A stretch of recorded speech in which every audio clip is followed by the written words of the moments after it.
First step natin is maglalagay tayo ng personal information.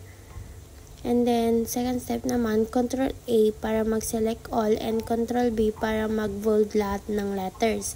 And then, next naman, yung name ko, Control Italic.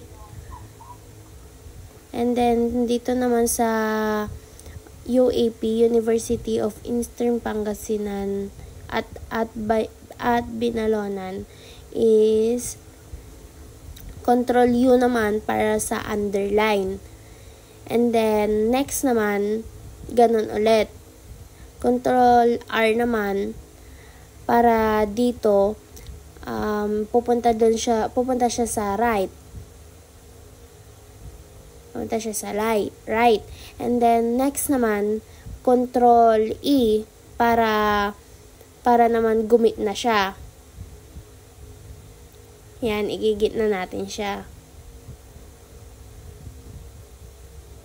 Pindutin lang natin yung, yan, pipindutin natin yan para gumit na siya, Control E.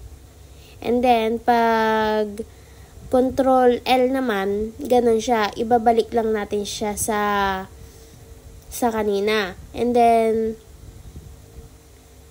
Control G naman, para i-justify natin. And then, next naman is Control Shift para mag-upper siya. Para lumaki.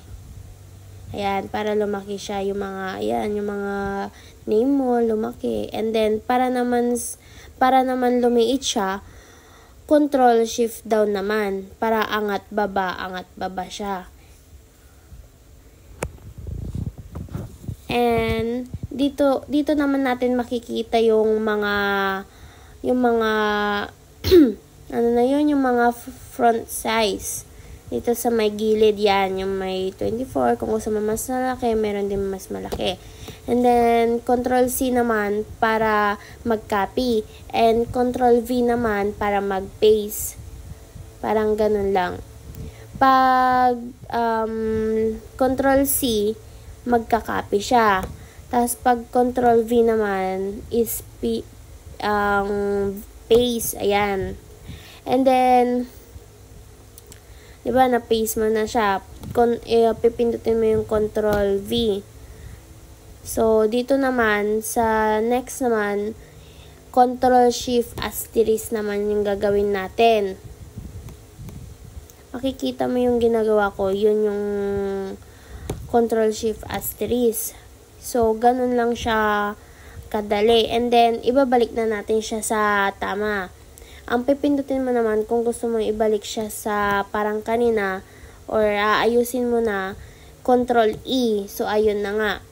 Control E lang, tas yun, maaayos na siya. Ganun lang kadali. Ayan, ipapagitna na natin siya. Control E. Yan lang, tapos na.